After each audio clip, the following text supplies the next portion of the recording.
بسم اللہ الرحمن الرحیم۔ مقدمہ مشکات کی بات چل رہی ہے اور ہم لوگ پڑھ چکے ہیں مرسل، حدیث مرسل ہے نہیں، اور ارسال کے احکامات بھی ہم نے پڑھ لیے ہیں کہ کب مقبول ہیں اور کب مقبول نہیں ہے، جس میں 4 اقوال ہیں۔ چاروں قول ہم نے کل کے سبق میں سمجھا دیا اللہ کے فضل سے۔ اب کہتے ہیں وَإِن كَانَ السُّقُوطُ مِنْ أَثْنَاءِ الْإِسْنَادِ فَإِن كَانَ السَّاقِطُ اثْنَيْنِ مُتَوَالِيًا يُسَمَّى مُعْضَلًا۔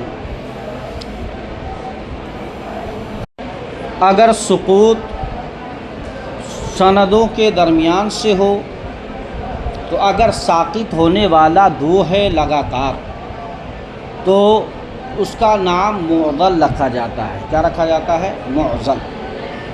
وہ حدیث پاک معضل کہلائے، ٹھیک ہے۔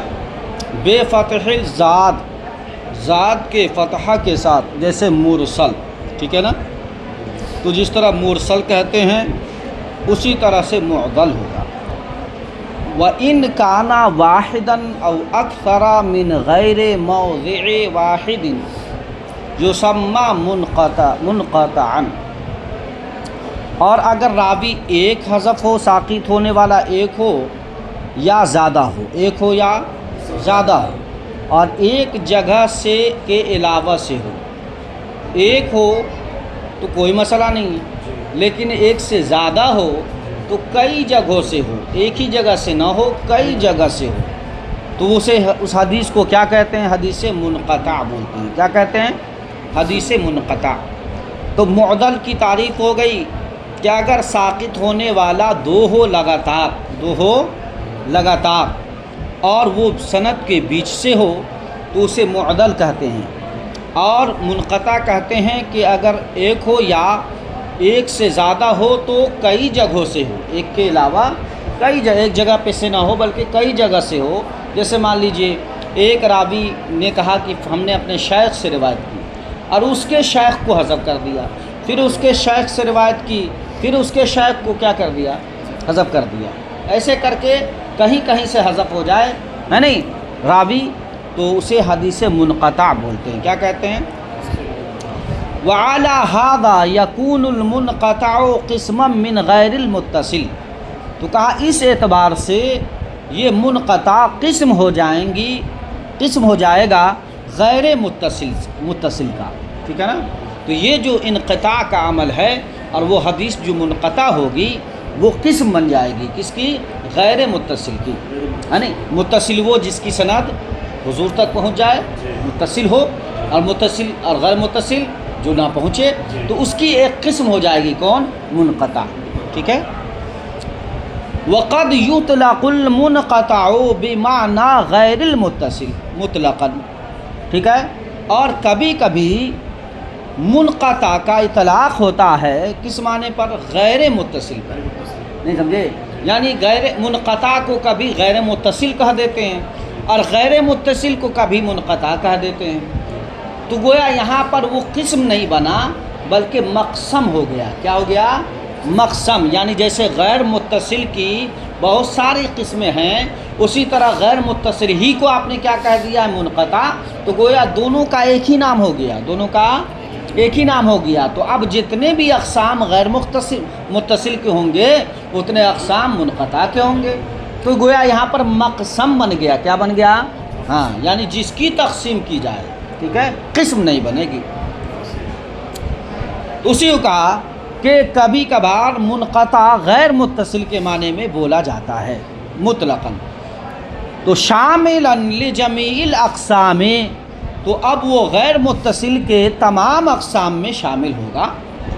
یعنی جس طرح غیر متصل کے اقسام ہوں گے تو غیر متصل ہی کو منقطع ہے کہہ دیا تو منقطع کے ہی وہ سارے اقسام ہو جائیں گے۔ وَبِهَذَا الْمَعْنَى يَجْعَلُ مَقْسَمًا، تو اس معنی کے اعتبار سے منقطع مقسم ہو جائے گا۔ کیا ہو جائے گا؟ یعنی جس کی تقسیم ہوئی ہے، جس کے افراد ہوں، ہے نہیں۔ وَيُعْرَفُ الْانْقِطَاعُ، اچھا یہ سمجھ میں کیسے آئے گا کہ یہ حدیث منقطع ہے؟ ٹھیک ہے، اس کے بارے میں بتا رہے ہیں۔ وَيُعْرَفُ الْإِنْقِطَاعُ وَسُقُوطُ الرَّاوِي بِمَعْرِفَةِ عَدْمِ الْمُلَاقَاةِ بَيْنَ الرَّاوِي وَالْمَرْوِي عَنْهُ۔ کہا یہ انقطاع مانا جائے گا یعنی پہچانا جائے گا، اور راوی کا سقوط یہ پہچانا جائے گا کیسے؟ راوی اور مروی عنہ کے درمیان عدم ملاقات کی معرفت سے، یعنی راوی ہم ہیں روایت کر رہے ہیں، اور کس سے روایت کر دیا؟ اعلیٰ حضرت سے۔ کس سے کر دیا؟ تو میرا زمانہ الگ ہے، ان کا زمانہ الگ ہے، میں راوی ہوں، وہ مروی عنہ ہے۔ راوی کا زمانہ 21ویں صدی ہے اور مروی عنہ کا زمانہ کیا ہے؟ 18ویں 19ویں صدی۔ تو ہم دونوں کا زمانہ ایک بھی نہیں ہے، اور کہیں سے یہ بات ثابت نہیں ہے کہ میں اعلیٰ حضرت سے ملا ہوں یا مفتی اعظم ہند سے ملا ہوں، نہیں سمجھے؟ یا کہیں سے یہ ثابت نہیں ہے کہ میں حضور مفتی اعظم ہند سے پڑھا ہوں یا اجازت و خلافت لیا ہوں، ہے نہیں؟ تو اب یہ علم کیسے پتہ چلے گا یا آپ کو علم کیسے ہوگا؟ تو کہا تاریخ جاننے سے، علم تاریخ پڑھنے سے، تاریخ کی کتابیں پڑھنے سے آپ کو معلوم ہوگا کہ جو مجھ پہ لکھا ہے میں راوی ہوں، اور جو مفتی اعظم ہند پہ لکھا ہے وہ مروی عنہ ہے۔ تو ہم دونوں کی تواریخ جو پڑھے گا اس کو علم ہو جائے گا کہ مفتی صاحب کسی اور زمانے کے ہیں اور مفتی اعظم کسی اور زمانے کے ہیں، ہے نہیں؟ میری ملاقات ان سے نہیں ہے، میری ان سے کبھی زیارت نہیں ہے، کبھی سند و اجازت نہیں ہے، کبھی تعلیم و تعلم کا معاملہ نہیں ہوا۔ بات ہے نا؟ یہ کس علم سے اس کا علم ہوگا؟ علم تاریخ سے۔ اس کے بعد اور راوی کا سقوط، راوی کے سقوط کی معرفت، ٹھیک ہے، یہ ہوگی کس سے؟ راوی اور مروی عنہ کے درمیان عدم ملاقات کی معرفت سے، اما بعدم المعاصرہ، یا تو عدم معاصرت کی وجہ سے کہ زمانہ ایک ہے ہی نہیں، عصر بولتے کس کو؟ زمانے کو، اسی سے معاصر ہے نہیں؟ زمانے میں رہنے والے جو ایک ساتھ ہیں، ہم اور آپ ایک ساتھ ہیں زمانے میں، تو آپ اگر مجھ سے روایت کریں تو بالکل درست ہے، لیکن آپ ہمارے شیخ سے روایت کر دیں، شیخ عبدالشکور سے، جس سے مجھے سند حدیث کی اجازت ہے، تو ان کا انتقال 2 سال پہلے ہو گیا، آپ مجھ سے پڑھ رہے ہیں، اور طالب علمی کے دور میں جب آپ پڑھ رہے ہیں تو ہمارے شیخ کا انتقال ہو چکا ہے، تو آپ ان سے روایت کریں، تو پھر یہی اسی کو کیا کہیں گے؟ حدیث منقطع۔ کیا بولیں گے؟ تو یا تو عدم معاصرت کے بنیاد پر پہچانے جائیں گے، او عدم الاجتماع، یا پھر تو کہیں کے اکٹھے نہیں ہوئے، جمع ہی نہیں ہوئے، ٹھیک ہے، عدم اجتماع کی وجہ سے پہچانے جائیں گے، والاجازت عنہ، ٹھیک ہے، اور عدم اجازت کے بنیاد پر پہچانے جائیں گے کہ نہ ان سے اجازت ہے، یعنی اجازت سے مراد یہاں کیا ہے؟ سند حدیث کی اجازت، ٹھیک ہے، تو سند حدیث کی اجازت بھی نہیں ہے، ساتھ میں ملاقات بھی نہیں ہے، کبھی کسی شہر میں جمع بھی نہیں ہوئے، اور پھر کبھی، اور وہ دونوں کا کیا ہے؟ زمانہ الگ ہے۔ تو ان چیزوں سے آپ کو معلوم ہوگا کہ یہاں پر کیا ہے؟ انقطاع ہے، یعنی راوی کا سقوط ہے۔ یہ علم کیسے ہوگا؟ بے حکم علم تاریخی المبین لموالید الرواتی و وفیاتہم، کا یہ علم ہوگا تاریخ کے علم کے حکم کی وجہ سے، جو ظاہر کرنے والا ہے، علم تاریخ ظاہر کرنے والا ہے تاریخ کا علم، کس کو؟ جو راویوں کی پیدائش کی جگہ کو اور ان کی وفات کی جگہ کو، وہ تعین اوقات طلبہم و ارتحالہم، اور ان کے طلب و جستجو یعنی تعلیم حاصل کرنے کے اوقات کو متعین کرے گا، اور ان کے سفر ناموں کو کیا کرے گا؟ متعین کرے گا۔ وہ کون؟ علم تاریخ۔ تو علم تاریخ سے یہ چیزیں معلوم ہوتی ہیں کہ ایک راوی پیدا کب ہوا، ایک راوی کی وفات کب ہوئی، ایک راوی کن کن سے علم حاصل کیا ہے، ایک راوی کس شیخ کے زمانے میں ہے، کس کے زمانے میں نہیں ہے، اور ایک راوی کہاں کہاں سفر کرنے گیا سفر علم کے لیے، علم حاصل کرنے کے لیے۔ تو یہ سب کا علم کون دے گا آپ کو؟ علم تاریخ، فن تاریخ، کتب سیر، کتب تاریخ، ٹھیک ہے نا؟ تاریخ کی کتابوں سے علم ہوگا۔ وَبِهَذَا سَارَ علم التاریخ اصلا، تو کہا اس اعتبار سے علم تاریخ اصل اور بنیاد ہو گئی. نہیں سمجھے؟ راویوں کے حالات کو پہچاننے کے لیے آپ کو تاریخ کی کتابیں پڑھنی پڑے گی. ٹھیک ہے؟ اسماء الرجال کی کتابیں پڑھنی پڑے گی. اور اللہ کا خاص فضل ہوا ہے مجھ نا چیز پر ہم نے ایک کتاب اسماء الرجال پر لکھ دی ہے. اب اللہ جب توفیق دے گا میں اس کی چھپائی کو دے دوں گا، ہے نہیں، انشاءاللہ. وہ پتلی کتاب ہے، 100 صفحے کی کتاب ہے، اور اس میں ہم نے لگ بھگ 100 راویوں کے حالات کو، صحابہ اور تابعین کے حالات کو مختصر انداز میں جمع کر دیا ہے، خاص کر طلبہ کے لیے اور خاص کر استاد اساتذہ کے لیے جو پڑھانا چاہتے ہیں، جو پڑھنا چاہتے ہیں اس کے لیے بھی اور جو پڑھانا چاہتے ہیں اس کے لیے بھی. الحمدللہ. باقی کتابیں بڑی موٹی موٹی ہیں، بہت طویل ہیں. ٹھیک ہے؟ تو اس تک بچے اور ہمارے اساتذہ پہنچ نہیں پاتے ہیں، تو وہ کتاب ہم نے ترتیب دے دی ہے. اللہ کے فضل سے کام مکمل ہو گیا ہے. بس اب چھپائی کے لیے کوئی اللہ کا بندہ مل جائے تو چھپائی کے لیے بھیج دیں. ہاں، تو علم تاریخ اس اعتبار سے کیا ہے؟ اصل ہے. وعمدۃ عند المحدثین، اور محدثین کے نزدیک عمدہ علم ہے. کون؟ علم تاریخ. ٹھیک ہے؟ تو علم تاریخ کا پڑھنا بھی کیا ہے؟ ضروری ہے. ومن اقسام المنقطع، اور منقطع کی اقسام میں سے المدلس، حدیث مدلس بھی ہے. کیا ہے؟ اب کیا حدیث مدلس ہے اس کی تعریف آگے آ رہی ہے. ٹھیک ہے؟ کاب ضم المیم، میم کے ضمہ کے ساتھ پڑھنا ہے. لغت بتا رہے ہیں کہ میم مدلس پڑھنا ہے. کیا پڑھنا ہے؟ مدلس. ٹھیک ہے؟ وفتح اللام المشددہ، اور لام مشددہ کے ساتھ. ٹھیک ہے؟ یعنی مدلس. کیا پڑھیں گے؟ مدلس. وَيُقَالُ لِهَذَا الْفِعْلِ التَّدْلِيسِ وَلِفَاعِلِهِ مُدَلِّسِ، اور اس فعل کو تدلیس کہا جاتا ہے. یعنی جو تدلیس کریں گے، تدلیس کا معنی بتائیں گے، خفا وغیرہ. ٹھیک ہے نا؟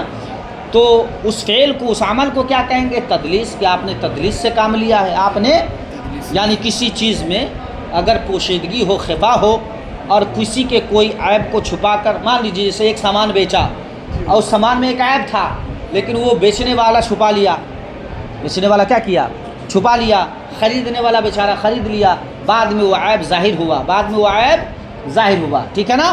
جب بعد میں عیب ظاہر ہوگا تو اسے اختیار ہے خیار عیب کے اعتبار سے، لیکن وہ کیا کہلائے گا؟ بیچنے والا مدلس کہلائے گا کہ تم نے تدلیس سے کام لیا. کس سے کام لیا ہے؟ تدلیس سے. تمہیں عیب بتا دینا چاہیے تھا. کیا کر دینا چاہیے تھا؟ بتا دیں. ٹھیک ہے نا؟ تو اسے کیا بولیں گے؟ تدلیس. اور جو تدلیس کرے گا اس کو کیا بولیں گے؟ مدلس. کیا بولیں گے؟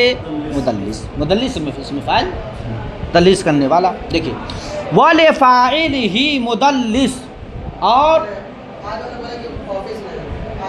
اور اس کے فاعل کو مدلس کہیں گے. بکسر اللام. کیا ہے؟ لام کے کسرے کے ساتھ. کیوں؟ اس لیے کہ یہ باب تفعیل سے ہے، اور باب تفعیل کا جب اس میں فاعل لاتے ہیں تو لام کے کسرے کے ساتھ لاتے ہیں. وَصُورَتُهُ، اب اس کی صورت کیا ہوگی؟ مثال دے کے سمجھا رہے ہیں کہ کیا صورت ہے تدلیس کی. وَصُورَتُهُ أَلَّا يُسَمَّ الرَّاوِيُّ شَيْخَهُ الَّذِي سَمِعَهُ مِنْهُ، اور اس کی صورت یہ ہے کہ راوی اپنے اس شیخ کا نام ذکر نہ کرے جس سے وہ سنے ہیں. یعنی وہ حدیث جس سے وہ سنے ہیں، سماعت کیے ہیں، اس کا ذکر نہ کرے. بل یروی عمن فوقہ، بلکہ وہ اس سے روایت کر دیں جو اس کے اوپر ہیں، یعنی اس کے شیخ ہیں. اپنے شیخ کو چھوڑ دیں بیچ سے، اور شیخ کے جو شیخ تھے اس کو لے آویں. ٹھیک ہے؟ بے لفظین، ایسے لفظ کے ساتھ کہ یوہم السماع، کہ جس سے سماعت کا وہم ہو کہ یہ راوی کا مروی ان ہو فلاں ہے، حالانکہ وہ ہے نہیں، ان کا شیخ دوسرا ہے جس کو انہوں نے حذف کر دیا. وَلَا يَقْطَعُ كَذِبًا، اور لا یقطع کا معنی ہے لا یقصد، کیا ہے؟ لا یقصد۔ لیکن یہ ہے کہ راوی کیا ہو؟ عادل ہو، کیا ہو؟ عادل ہو، جھوٹا نہ ہو، سچا ہو راوی، نہیں سمجھے؟ سچا راوی ہے، لیکن اس نے کیا کیا ہے کہ اپنے شیخ کو چھوڑ دیا اور شیخ کے جو شیخ تھے اس کو مروی عنہ بنا دیا، اور ایسے لفظ سے جیسے سمجھ میں آتا ہے کہ یہ ڈائریکٹ ان سے سنا، جبکہ دونوں کا زمانہ الگ ہے۔ جھوٹ کا قصد نہ کیا ہو، نہیں سمجھے؟ کبھی کبھی ایسا بھی ہوتا ہے کہ مار ترم خامی کی وجہ سے، فخر و ناز کی وجہ سے کہتا ہے میں وہ ہوں جو مفتی اعظم ہند سے پڑھا ہوں، ہے نہیں؟ بولتے ہیں نا۔ آج جب دیکھیے تو اس کی حالت یہ ہے کہ جب حضور مفتی اعظم ہند انتقال کر چکے تو اس کے 50-20 سال کے بعد پیدا ہو رہا ہے، ایسا ہوتا ہے نا، بہت سارے ایسے لوگ ہیں۔ تو جھوٹ کا قصد نہ کیا ہو، ٹھیک ہے نا۔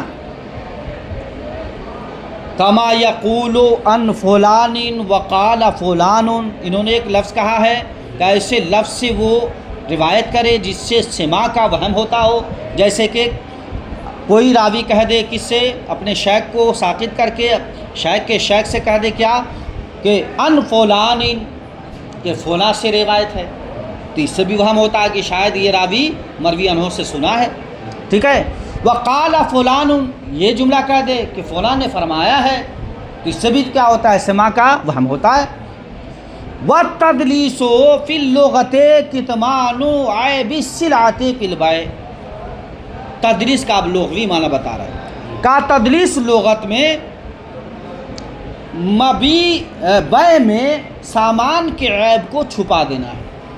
ہم نے سمجھایا نا ابھی آپ کو کہ ایک سامان بیچا، اس میں ایک عیب تھا، اس عیب کو چھپا لیا، ٹھیک ہے۔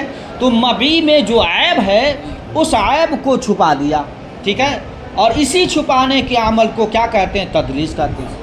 وقد یقال انہ مشتق من الدلس، اور کبھی یہ بھی کہا جاتا ہے کہ یہ دلس سے مشتق ہے، اور دلس کا معنی ہے ہوا اختلاط الظلام، کہ اندھیرا چھا جانا، اندھیرے کا اختلاط ہو جانا ہے، اندھیرا گھٹا ٹوپ چھا جانا، واشتداد ہو، اور اس کا سخت ہو جانا، یعنی سخت تاریکی چھا جانا، ٹھیک ہے۔ سما بہی لاشتراکہما فی الخفاء، تو کہا کہ نام ان دونوں کا جو دلس رکھا ہے اور تدلیس رکھا ہے، ان دونوں میں خفا میں ان دونوں کے مشترک ہونے کی وجہ سے، کہ مبی میں بھی کیا ہے؟ تدلیس ہے، یعنی اس میں بھی عیب کو چھپایا گیا ہے، اور تدلیس حدیث والے میں بھی کیا ہے؟ وہاں پر بھی ایک عیب یہ ہوا کہ راوی کو اس نے چھپا دیا۔ وقال الشیخ، اور شیخ سے مراد ہے کون؟ شیخ سے مراد ہے علامہ ابن حجر العسقلانی، جس کی کتاب ہے فتح الباری فی شرح صحیح البخاری، ٹھیک ہے۔ یہ فتح الباری ان کی کتاب ہے جو اوپر لگی ہوئی ہے، جس سے ہم استفادہ کرتے ہیں الحمدللہ۔ تو شیخ سے مراد کیا ہے؟ جہاں پر بھی شیخ آ جائے، ٹھیک ہے، علم حدیث میں اور علم اصول حدیث میں جہاں بھی شیخ آ جائے، شیخ سے مراد کون ہوں گے؟ حضرت علامہ ابن حجر عسقلانی۔ اور فقہ میں جب شیخین آ جائیں تو کیا بولیں گے؟ فقہ میں آپ لوگ پڑھے ہیں نا، فقہ پوچھ کے آئیے گا، میں نہیں بتاؤں گا، حالانکہ مجھے یاد ہے، ٹھیک ہے۔ تو وقال شیخ وحکم من ثبت عنہ التدلیس انہ لا یقبل منہ یا لا یقبل منہ، شیخ نے فرمایا، شیخ سے مراد نے بتا دیا، شیخ نے فرمایا کہ تدلیس، وہ جس سے تدلیس کا ثبوت ہو جائے، وہ جس سے تدلیس کا ثبوت ہو جائے، اس کا حکم یہ ہے کہ اس سے حدیث قبول نہیں کیا جائے گا، یعنی حدیث تدلیس، الا اذا صرح بالتحدیث، مگر یہ کہ وہ تحدیث کی صراحت کر دیں، یعنی یہ کہہ دیں کہ یہ ہم نے تدلیس کیا ہے، ان کو جو ہم نے ساقط کیا ہے وہ راوی فلاں ہے، وہ راوی کیا ہے؟ فلاں۔ قال الشمونی، ٹھیک ہے، شمونی ان کا پورا نام ہے شیخ تقی الدین، کیا نام ہے ان کا؟ شیخ تقی الدین الشمونی، ٹھیک ہے، ان کا پورا نام ہے۔ یہ 872 ہجری میں وفات پائے ہیں، 872 ہجری میں۔ آپ نے کیا فرمایا؟ قال الشمونی التدلیس حرام عند الائمہ، کہ ائمہ محدثین کے نزدیک تدلیس کیا ہے؟ حرام ہے۔ وروی عن وقیع، یہ حضرت وقیع ہیں، ٹھیک ہے، اور یہ تابعین میں سے ہے، جل قدر تابعین، ٹھیک ہے، یہ وقیع بن جراح ہیں۔ کیا ہے ان کا پورا نام؟ وقیع بن جراح۔ آپ فرماتے ہیں انہ قال لا یحل تدلیس الثوب فکیف بتدلیس الحدیث۔ آپ فرماتے ہیں کہ جب کپڑے میں تدلیس جائز نہیں ہے، کپڑا کا عیب چھپا لیا تو وہ درست نہیں ہے، تو پھر حدیث میں تدلیس کیسے جائز ہو جائے گی؟ بات آ رہی سمجھ میں؟ ہاں، کون فرما رہے ہیں؟ حضرت وقیع۔ وبالغ شعبۃ فی ذمہ، اور سب سے زیادہ وار کسی نے کیا ہے تدلیس پر تو وہ حضرت امام شعبہ ہیں۔ کون ہیں؟ حضرت امام شعبہ۔ حضرت امام شعبہ نے اس تدلیس کرنے والے راوی کی مذمت میں خوب مبالغہ کیا ہے۔ آپ نے کیا فرمایا ہے؟ یہ شعبہ کون ہیں؟ یہ امیر المؤمنین فی الحدیث کے لقب سے جانے جاتے ہیں۔ کیا جانے جاتے ہیں؟ امیر المؤمنین فی الحدیث، نہیں سمجھے؟ یعنی حدیث کے یہ کیا ہیں؟ امیر المؤمنین ہیں، ایک سلطنت کے مالک ہیں، سلطنت حدیث کے مالک، بادشاہ ہیں، وہ امیر ہیں، ٹھیک ہے، تو ایک بڑا مقام ہے۔ آپ کی وفات جو ہے 160 میں ہجری میں، کس میں ہے؟ 160 میں۔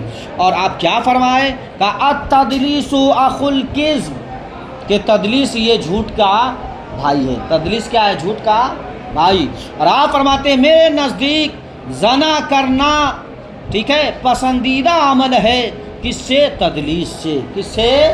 تدلیس سے۔ سمجھ بات آئی؟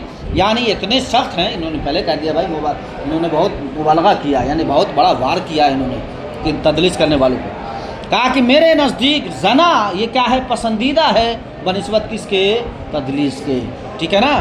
اور آپ نے فرمایا کہ یہ، اور صاحب کتاب فرماتے ہیں کہ یہ سب باتیں مبالغہ کی ہے، مبالغہ آرائی ہے، یعنی انہوں نے زیادہ مبالغہ کر دیا ہے، اتنا بھی وار نہیں کرنا چاہیے، ٹھیک ہے نا۔